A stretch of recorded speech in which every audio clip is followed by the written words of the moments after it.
오신 주님 주의 나라 임하셨네. 이 땅 위에 주님께 영광.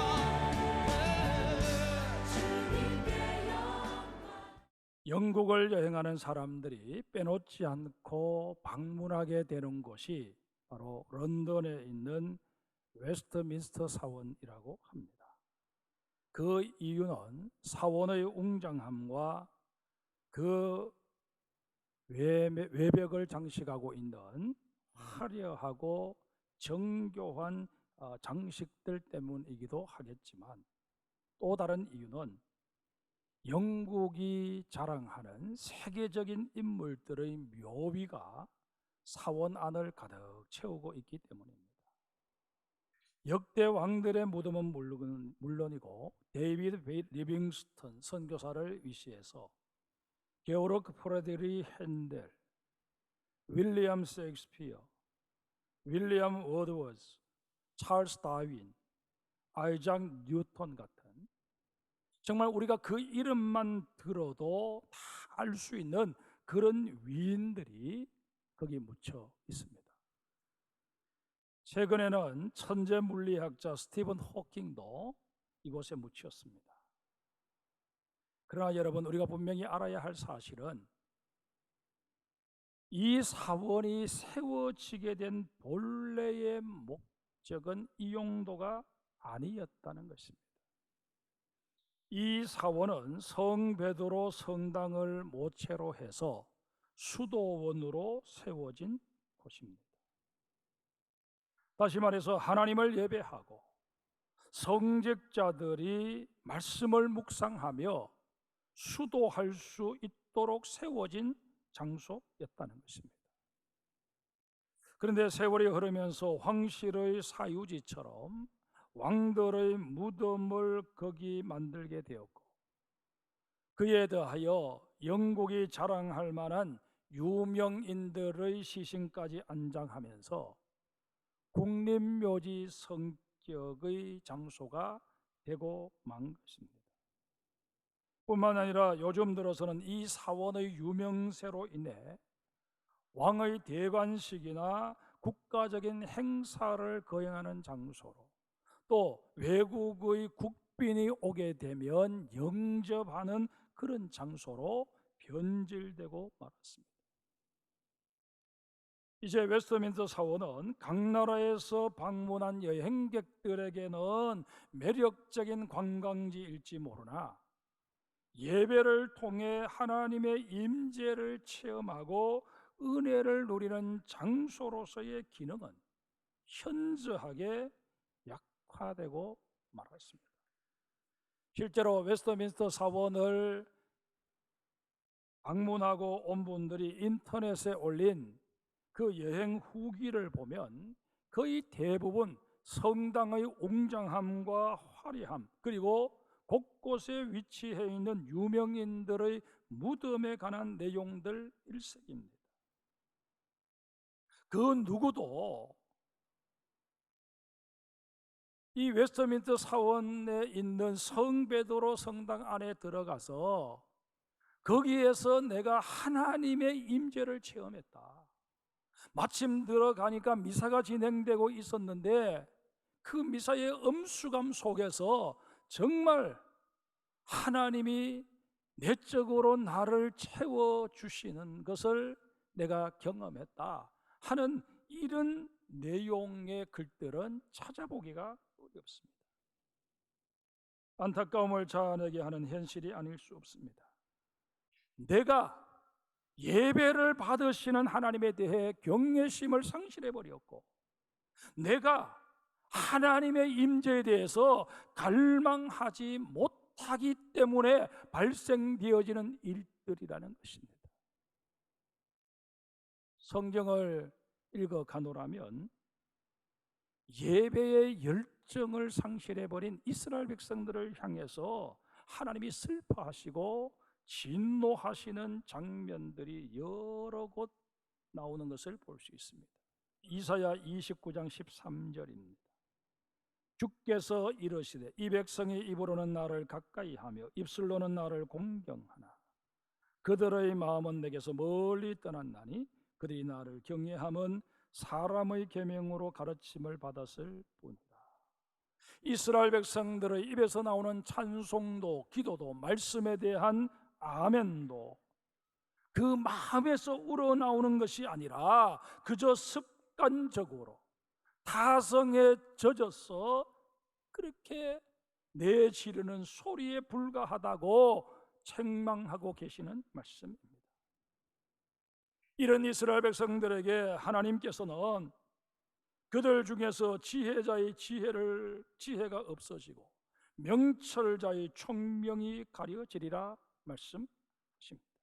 영적으로 목자 잃은 양같이 유리방황하도록 만들어 버리시겠다는 진노의 말씀입니다. 여러분, 하나님의 말씀이 선포되어짐에도 불구하고 그 말씀이 내 마음에 전혀 부딪혀 오지 않고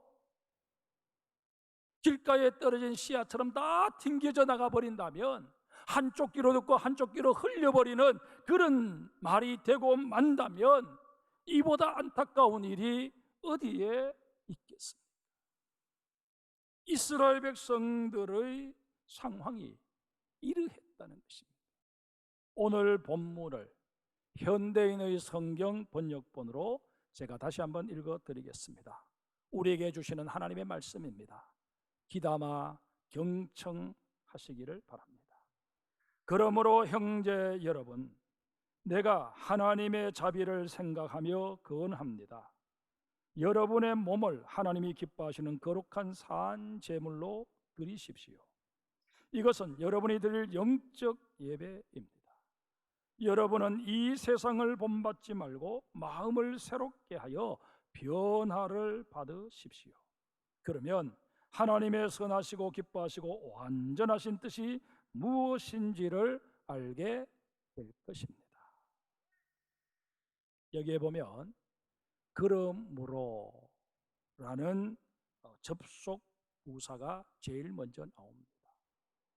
이 접속 부사는 언급된 내용들이 앞으로 언급될 내용들의 원인이나 이유가 될 때 주로 사용되는 접속 부사입니다.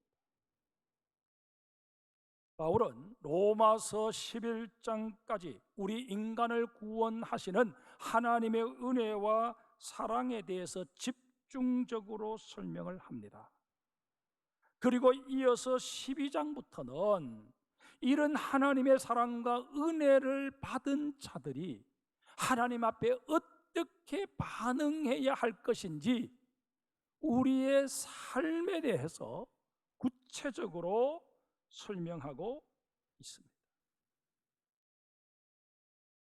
이런 앞뒤의 인과관계가 있기 때문에 그러므로라는 접속 부사로 이 11장 이전과 12장 이후를 연결시키고 있다 하는 것입니다.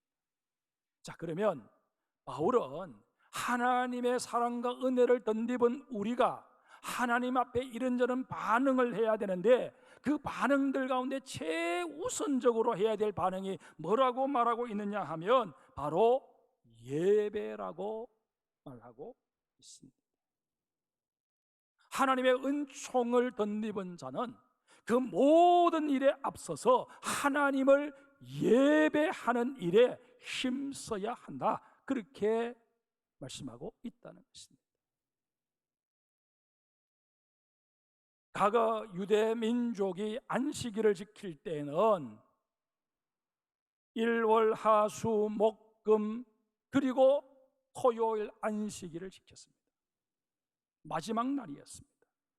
하나님께서 천지를 다 6일 동안 창조하시고 마지막 날 쉬셨기 때문에 안식일의 개념도 그렇게 설정이 되었습니다. 그런데 예수님께서 부활하시고 난 이후에 새롭게 우리에게 주어진 이 주일은 안식 후 첫날, 그렇게 표현되어 있습니다.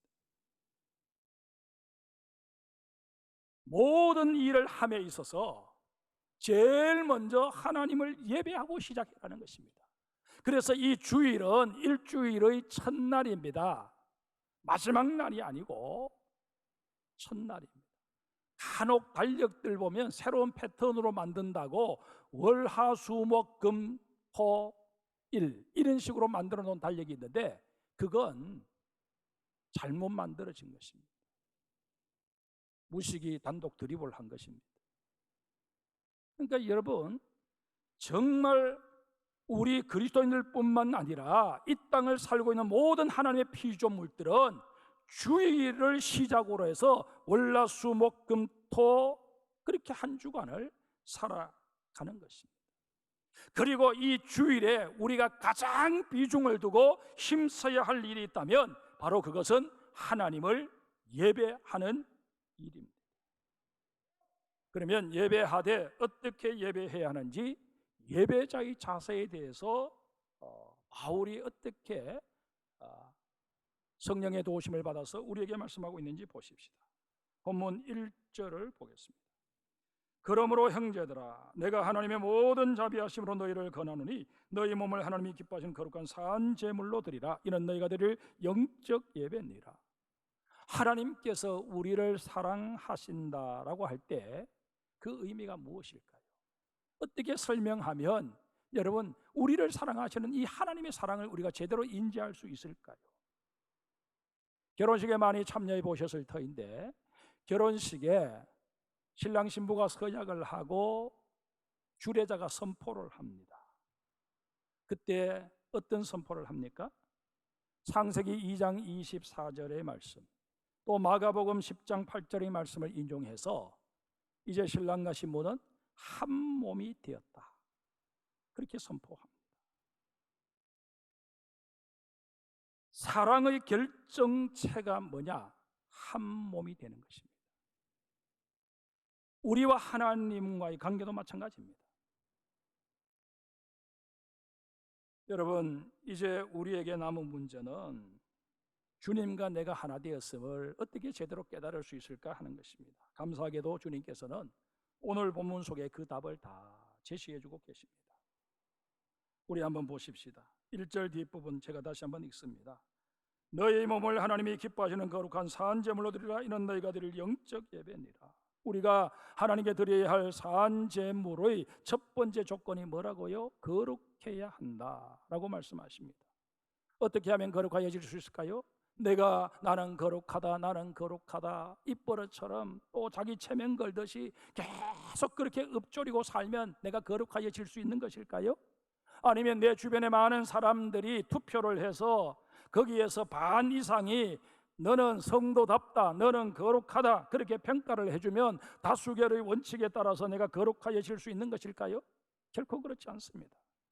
우리가 거룩해질 수 있는 비결은 오직 하나밖에 없습니다. 예수 그리스도께서 흘리신 보혈을 덧입는 것입니다. 히브리서 9장 22절에 피 흘림이 없은즉 사함이 없느니라 분명히 말씀하여 주십니다.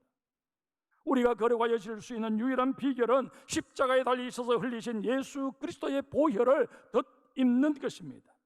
사실 로마서 11장까지의 내용이 바로 이런 사실에 대해서 반복해서 증언하고 가르쳐주고 있는 내용입니다. 그런데 여전히 남는 문제는 있습니다. 예수 그리스도의 보혈을 덧입을 때 구체적으로 어떻게 덧입을까 하는 것입니다. 적지 않은 사람들이 예수 그리스도의 보혈을 마치 겉옷 걸치듯 하는 것을 봅니다. 이런 사람들은 예배당에 들어올 때 저 예배당 입구에서 예수 그리스도의 보혈이 덧칠되어진 겉옷을 입습니다. 그리고는 그 옷을 입은 관계로 열심히 찬양도 하고 하나님의 말씀에 아멘도 하고 통성으로 기도도 합니다. 은혜도 나름대로 맛봅니다. 그러다가 예배가 끝나고 나면 예배당 문을 나서기 무섭게 예수 그리스도의 보혈이 덧칠되어진 겉옷을 벗어서 현관에 예쁘게 쌓아두고 세상으로 나아갑니다. 세상에서는 그리스도의 보혈로 덧칠되어진 옷을 입고 사는 게 너무 튀어 보여서 부담이 된다는 것이 그 이유입니다. 그들은 이렇게 자신들의 행동에 대해서 합리화를 합니다. 세상을 살아갈 때는 별로 티나지 않게 물에 물 탄 듯 술에 술 탄 듯 그렇게 적 적당히 살아가는 게 세상 사람들과 접촉점을 유지할 수 있는 방법이야. 그래야 내가 복음을 전할 수 있는 기회를 얻어도 얻을 수 있는 것 아니겠는가 강변한다는 것입니다. 어떻게 생각해 보면 일리가 있는 것 같습니다. 그러나 정답이 아닙니다. 하나님께서 요구하시는 거룩은 전혀 차원을 달리합니다. 동시에 하나님께서 보고 싶어 하시는 예배자의 모습도 이런 것이 아닙니다. 하나님께서는 썬데이 월시퍼, 주일날만 예배하는 자를 원치 않으십니다.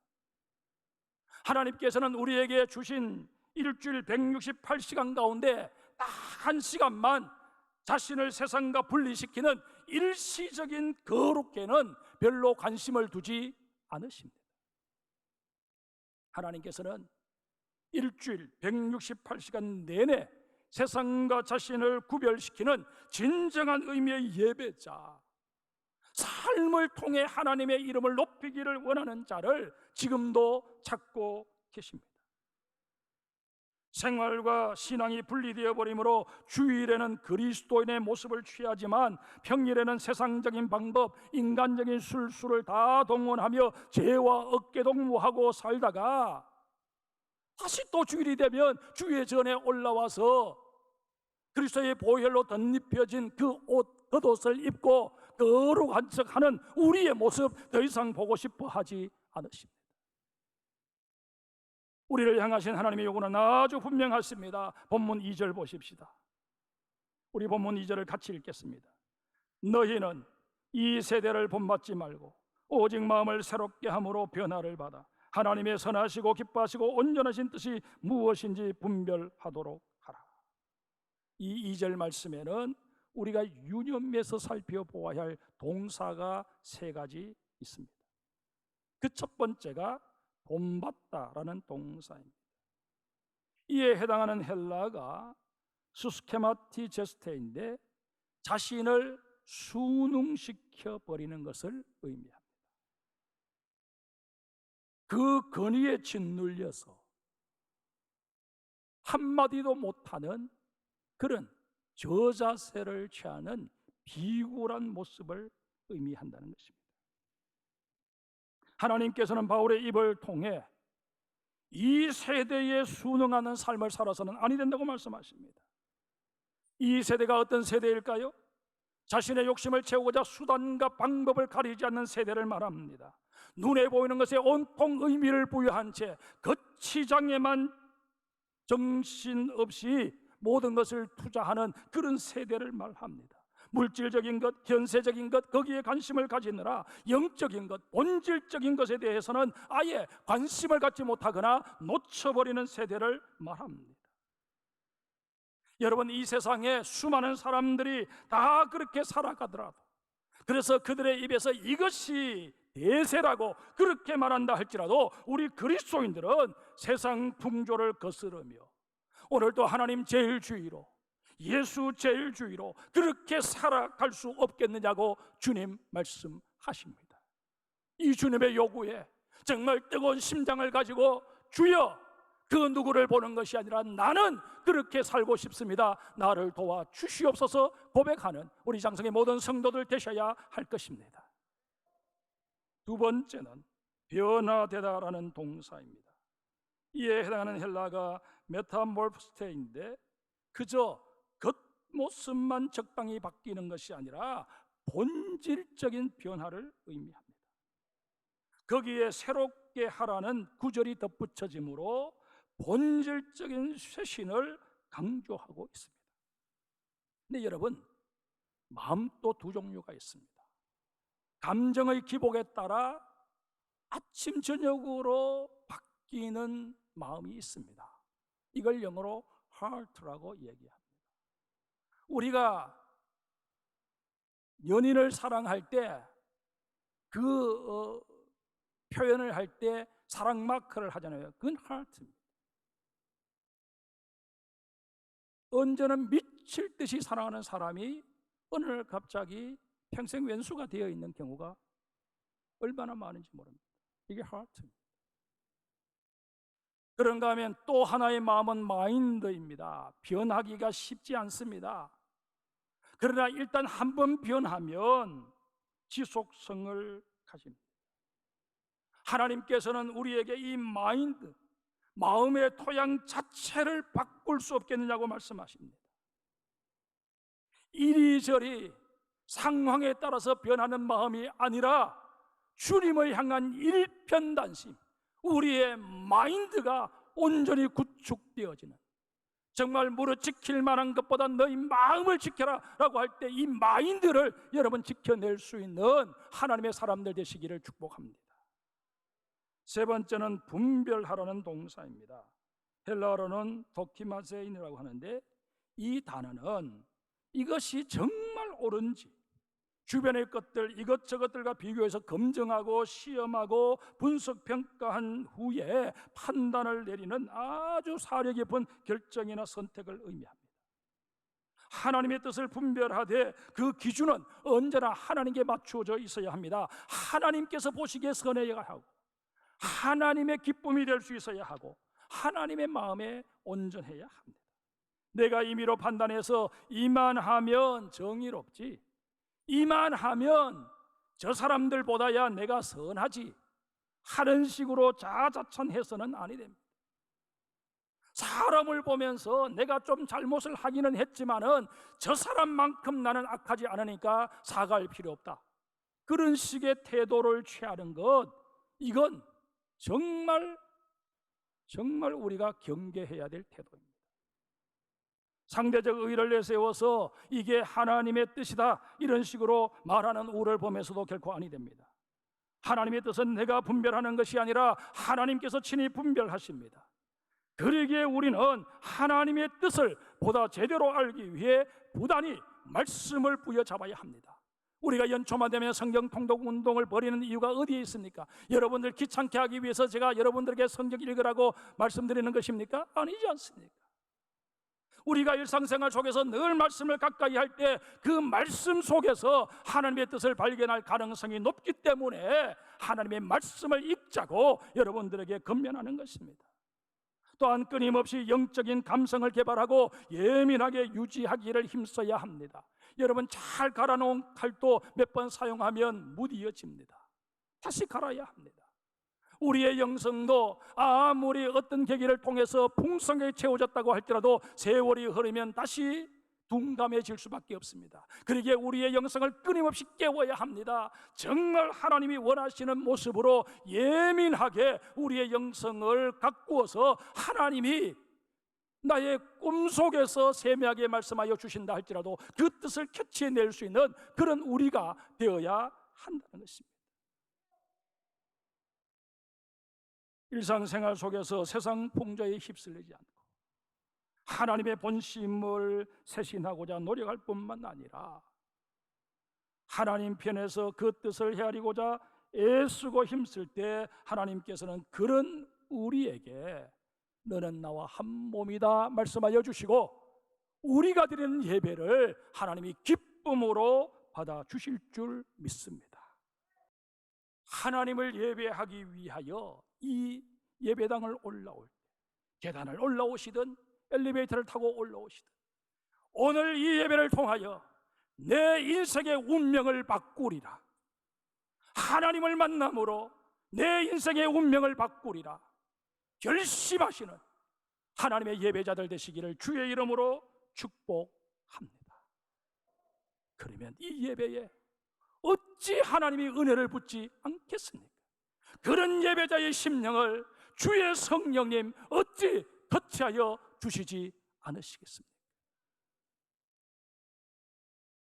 코로나가 아무리 우리를 위협하고 이런저런 세상사의 염려거리가 우리를 짓눌러 온다고 할지라도 나는 예배자다, 나는 하나님 앞에서 온전한 예배를 통하여 내 인생의 운명을 바꾸리라 선포하는 자를 결코 막아설 수 없을 것입니다. 하나님이 찾으시는 한 사람의 예배자가 바로 여러분이기를 주님의 이름으로 축복합니다.